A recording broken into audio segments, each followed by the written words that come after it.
2,000 people were there to hear me speak. And she's the only one who actually saw me. Mm. And that was such a huge moment for me to be like, if she sees me, why can't I? So what was the catalyst for that? Because you're going through your teenage years, you're getting into young adult life, and there's a moment, whatever destructive habits you were creating, there obviously was a moment or multiple moments. I often consider, I don't think anything is usually a one day you woke up and went, hey, but what was that shift for you? There was a few, and you're one of the few people that said that, and I agree with. It's more power of moments, little Yeah. moments that build, not one Disney moment, you know? Yeah. Um, there's two that I'll share, and they're quick stories. One was a little 11-year-old kid named David, who his mom came out to me. I started going to school for exercise science because I wanted to figure out how to lift weights as a person with a disability. I loved bodybuilding, and I was like, man, that's so cool to build your body. And my entire life, my body was my limitation. So I was like, let's make the hardest goal the main goal. I wanted to be a bodybuilder. I was like, I Wow. need to learn. What do you do if you don't know how to do something? You have to learn. And I want to be the best at it, according to anyone. I want to be the best. So I went to school for it. His mom came up to me and she's like, hey, my kid is 11 years old. He has cerebral palsy. I'd love for you to work with him. And I'm like, I I could try. I'm not a guru, I don't sell anything. I fell in love with this kid and he could barely walk or talk, but I would do like cone drills with him. I'd grab around his legs with braces and he would walk and he would fall. And every time he fell, he would laugh and stand back up. And I would like grab around his body and I would help him kick the ball. And because he loved soccer and he would miss the goal like 99% of the time. And he celebrated every single kick. I was like, this kid is like, he's got it. And he came home one day. He was like, man, these kids were making fun of me for the way I talk and the way I walk. And I was like, I'll kill these kids. Like, I'm like, but how I joke is like, before I could finish that death threat, he was like, but it's okay. They don't define me. And he went on to like falling and playing and doing his stuff. And I'm like, this kid taught me more as an 11-year-old kid taught me more than any adult will ever learn, which is just the responses and labels and things people say about you. That was my biggest fear, did nothing for him. So what was the difference? The difference was what they said didn't affect him, and what people didn't say to me and I invented in my head affected me. The commonality between the two was his mind didn't let people in, mine did. Hmm. And I was like, so maybe there's something different, you know? Well, even the piece that you just said, I had to write it down because I think it's the point that you made of, it wasn't a matter of getting the ball in the goal. It was a matter of the joy of kicking a ball. Like, how many of us can learn from that just simple idea? It's not about scoring the goal, but the joy, the putting yourself position. And I'm going to put this out there for everybody listening, right? Whatever you're doing today, whatever the minimal thing is that you think you're working towards, whether it be baseball, basketball, whatever, the joy of being able to kick the ball, the joy of just kicking the ball, not even being able to kicking the ball, throwing the ball, tossing the ball, whatever it is, or just so many things. This kid found joy in something that everybody from the outside would be going like, oh, he missed it, too bad. And he's laughing and joyful that he kicked the ball. That's pretty crazy. What people don't get about that, and like I can hear my younger self saying like, oh, it's cliche, just enjoy the process. I'm like, all right, let's make it real then. If you are hyper focused on the finish line, every step towards the finish line is failure, which Mm, means every step is miserable, which means every step is a higher likelihood that you're going to fail.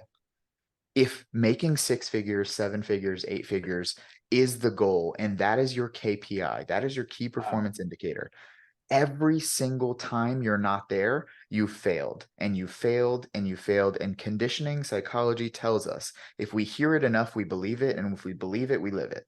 Mm, So the problem with wanting to lose 50 pounds, with wanting to run a marathon, with wanting to have a seven-figure, eight-figure business, the desire for a happy experience is a negative one.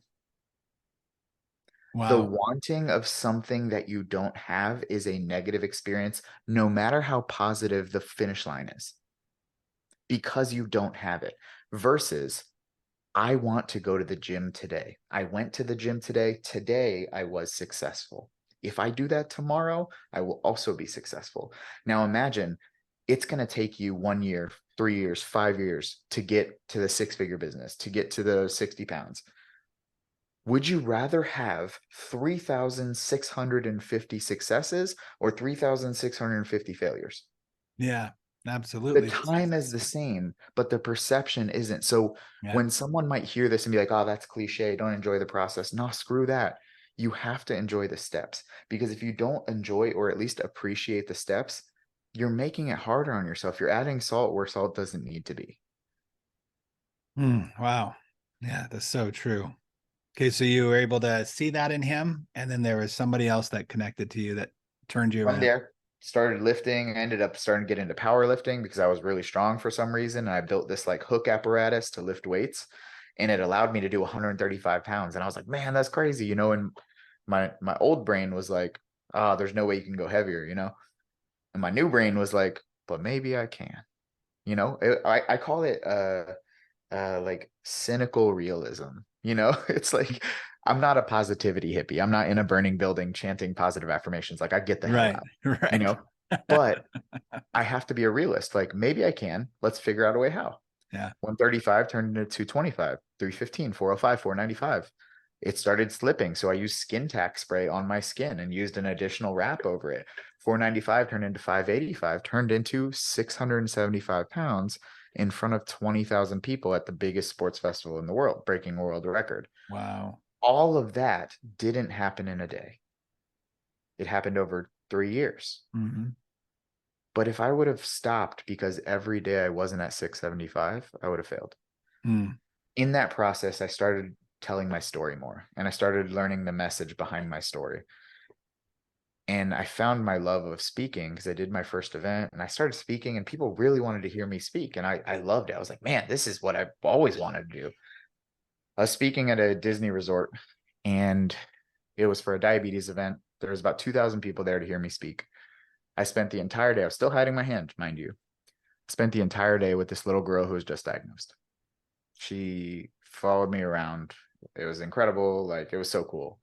Um, we're walking down this long hallway, and I always hid my hand, but she was walking on that side of me. And she grabbed my glove over my hand and started swinging my hand. And I was like, what? Like, that was like my biggest fear of anyone acknowledging the thing I refused to acknowledge. She looked up at me and she was like, it's okay. You don't have to hide around me. And I was like, 2,000 people were there to hear me speak. And she's the only one who actually saw me. Mm. And that was such a huge moment for me to be like, if she sees me, why can't I? Mm. And I was like, for her, for them, for me, I've got to stop. Wow.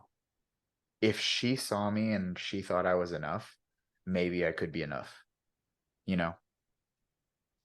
That was a huge moment. And shortly after, I stopped hiding my hand, and that kind of led to so many other things. At the time, my partner of 4 years, that was the first time she saw my hand when I took it out and made a video on YouTube. What? Yep. Wow.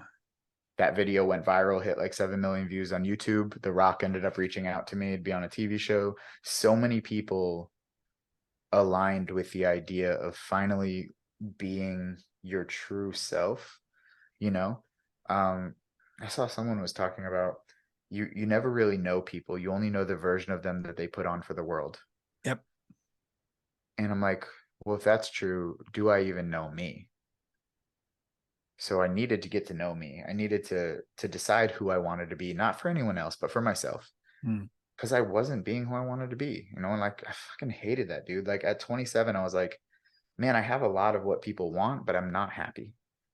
I was chasing money. I was chasing this. I wanted to be successful. I wanted to be an entrepreneur. I wanted to be Gary Vee. I wanted to be this power lifter, this bodybuilder. And I was like, do I want to be that? Or am I told that I should be that? So I stopped and I was like, man, I want to build this speaking business because I love impacting people. That little girl, that little boy, like these companies that help people and give people like tools like me to succeed. That's what I want to do. So I stopped chasing money, and lo and behold, money found me, you know?